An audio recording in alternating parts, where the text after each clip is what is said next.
the proper patch. Hey everybody, welcome to the proper patch instant replay. We're going to be designing the daddy issues patch. First step, as always, concept art, sketching. I always like to start with a sketch. That gives you the opportunity to kind of figure out what you're going to make, try a lot of different things, get your design as tight as possible, and adjust things. I use Procreate. Second step, vectorizing the sketch. So I bring it into Illustrator, and this is a really important step because the tighter that this drawing is, the better the patch will turn out. When you go into the digitizing phase of the project, you really want to make sure you have a very tight drawing that you're tracing, and you don't really want to use that software for drawing. It's not really a great drawing software. So this is the opportunity in the process to get everything really clean, to get all your lines really tight, to make everything super symmetrical. And I start off with dropping the sketch into the back layer, locking that layer, and then started tracing over it using my pen tool. I just start with a red line, it's easy to see, and then eventually I convert that all to black.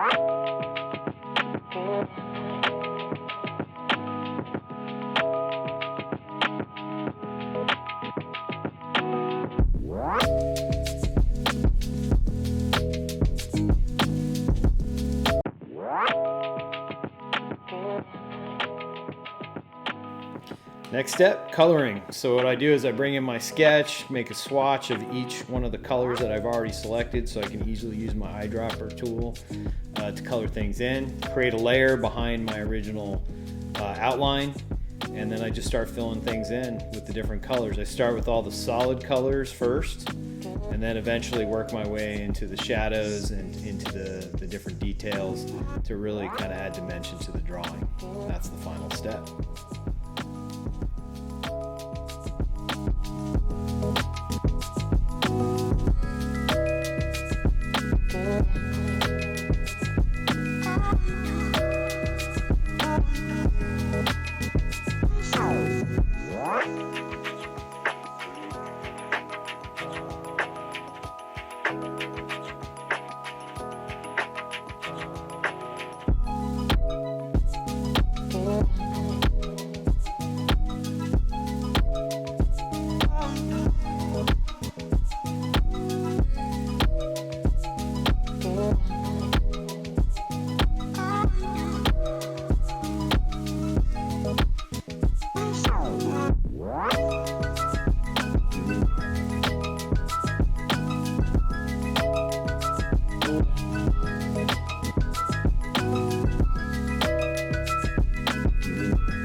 Next step, digitizing. So when I have my finished illustration, I go ahead and bring it into CHroma Luxe, which is my preferred digitizing software.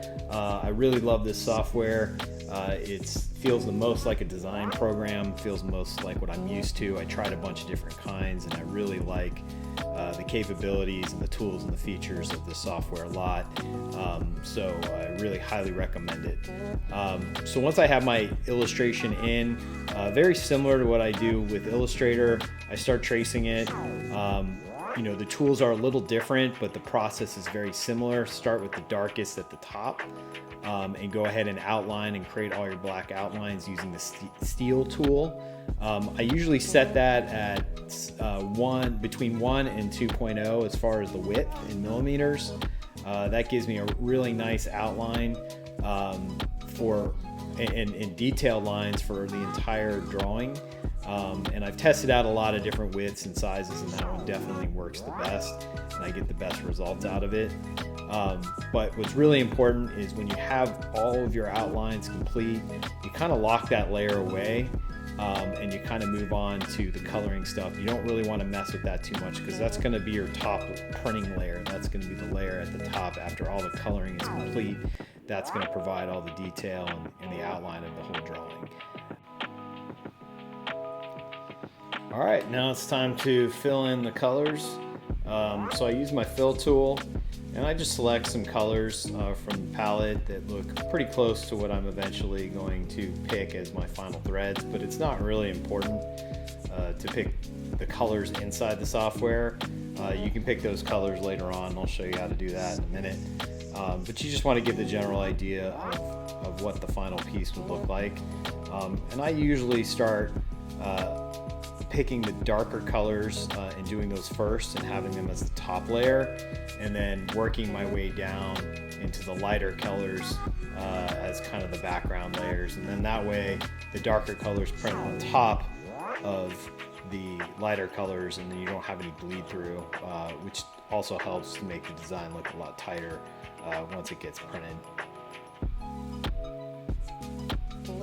But as you can see, it goes pretty fast when you have a pretty good idea of what you're doing, and when you have a really good illustration to kind of follow as the background, you can get it done really quickly. And then ultimately you can watch the build and then the replay, and then you download the production card and get ready to select the colors.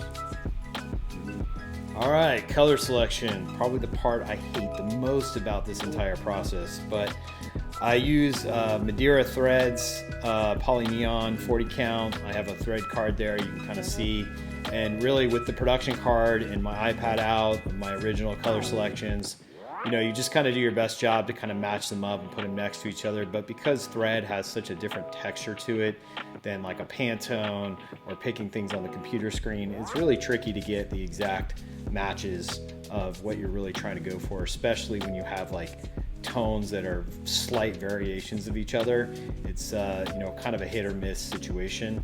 But this process is essential because you don't print the right colors, it doesn't look good. All right, hooping. This is an art form in itself.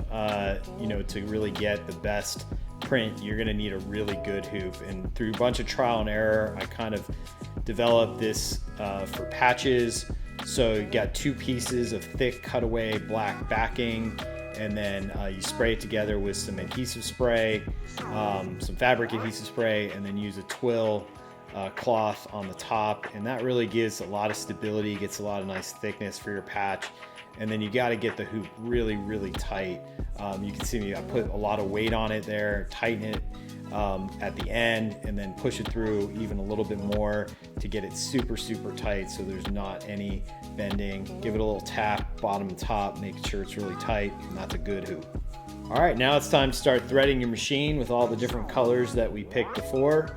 I have a Ricoma MT 2001 20 needle single head machine. When I first started making patches, I started on a single needle machine, and you know, that means you got to change the colors every single time. And obviously for the patches that I make that have so many different colors and details to them, that was a lot of work. So I got this Ricoma 20 needle machine, and it just makes making patches just that much more fun and enjoyable. And ultimately, my favorite part of the process, the part that makes me really love making patches, is watching them come to life on the embroidery machine. Watching you print out your designs is just the coolest thing ever.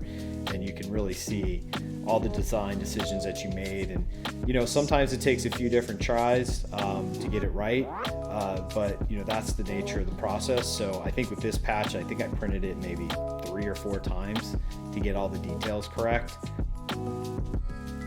All right, now it's time to add the patch finishing. So first thing I do is give the patch a little buzz cut. I bring out some razors that I just got off of Amazon, and you go ahead and just trim off all those excess threads from the tie-offs in the back. And for this patch, I'm gonna add a iron-on backing. So I just cut it to size and then bring it over into my heat press and put it on there for a few seconds, and then you'll have your backing attached and then ready for it to be cut out on the laser cutter.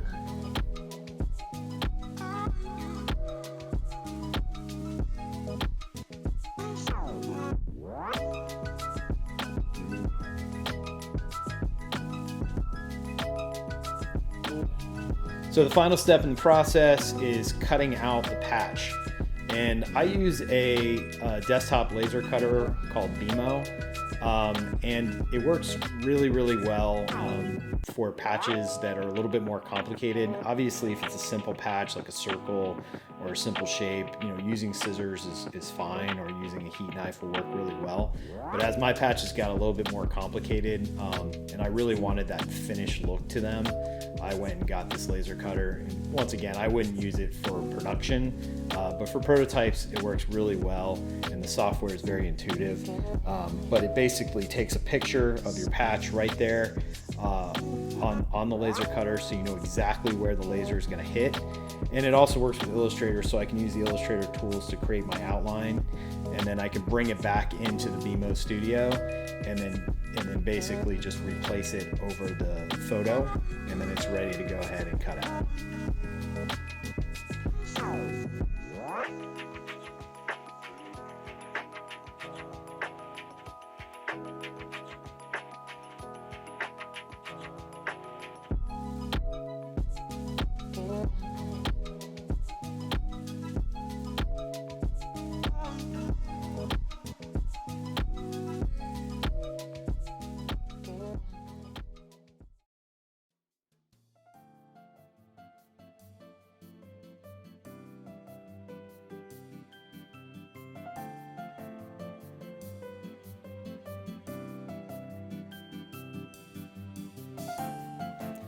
Well, there you have it, folks. That's a proper patch. And if you have any comments or questions, please put them below. And please follow me at The Proper Patch on Instagram. And if you want to own a patch for yourself, you can buy them at theproperpatch.com. Once again, thanks for hanging out. See you soon. Bye.